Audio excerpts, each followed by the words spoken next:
స్తోత్రము చేయుచున్నాము. ఏదైనా మితికు సేవ చేత ఈ లోకమును రక్షించుటరి. యేసు ప్రభువు ఒక్కొక్క అడుగునకు జీవము విడిచెడి వారి వలె నిండుటకు దుష్ట యూదులను చూచి ఆయన త్రోవలోనే మృతి పొందుతురేమోనని చింతించింది.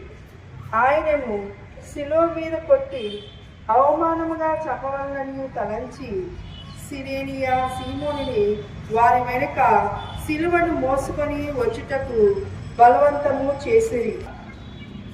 ఓ నా రక్షకుడైన యేసువా, నేను నా శిలువను ప్రోదయుటకు చేసుకొని ఆలింగనము చేయుచున్నాను. ముఖ్యముగా దేవుని వారు నాకు నియమించిన మరణ సంఘటమును చేకొని మీ మరణముతో నొక్కటిగా చేర్చి మీకు అప్పగించుచున్నాను. నా నిమిత్తము మీరు మృతి పొందితిరి. నేను మీ చిత్తము ముట్టి పొంద అనుగ్రహము పాలించండి స్వామి. ఆమేన్. పరలోకమందుండు మా యొక్క తండ్రి, మీ నామం పూజింపబడును గాక, మీ రాజ్యం వచ్చును గాక, మీ చిత్తము పరలోకమందు నెరవేరినట్లు భూలోకమందు నెరవేరును గాక. మనకి కావలసిన మా అన్నము మాకు నేర్పివ్వండి.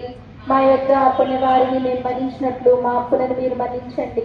మమ్ము శోధన ఎందు ప్రవేశింపనివ్వక కీడులో మమ్మల్ని రక్షించండి. ఆమేన్. వారి పరిశుద్ధ తల్లి వెంబడపోయి ఆ తిరి శరీరం తానే సమాధిలో క్రమపరచటను ఇట్లు వెనక వాళ్ళ సమాధిని మూసి అందరూ వెళ్ళిపోవటను ధ్యానించుదుముగాక.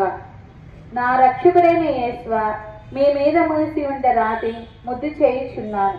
మీరు 3వ నాడు జీవంతులే లేచితిరి కదా. ఈ ఉత్థానమును చూసి లోకాంతము నేను మీతో ఉత్థానమగుడు మోక్షం నందు సదా మేము పొగిడి ప్రేమించుటకు నాకు అనుగ్రహం పాలించండి. ఆమేన్.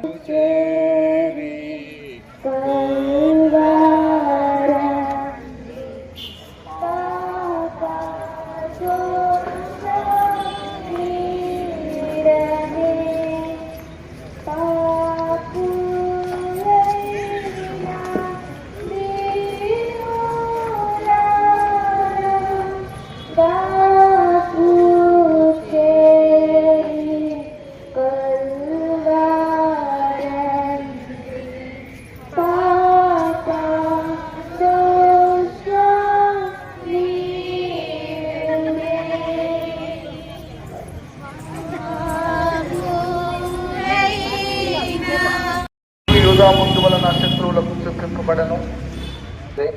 ఈయన మహాపాపిగా ఉండినను నేను ఇప్పుడు స్నానం చేసిన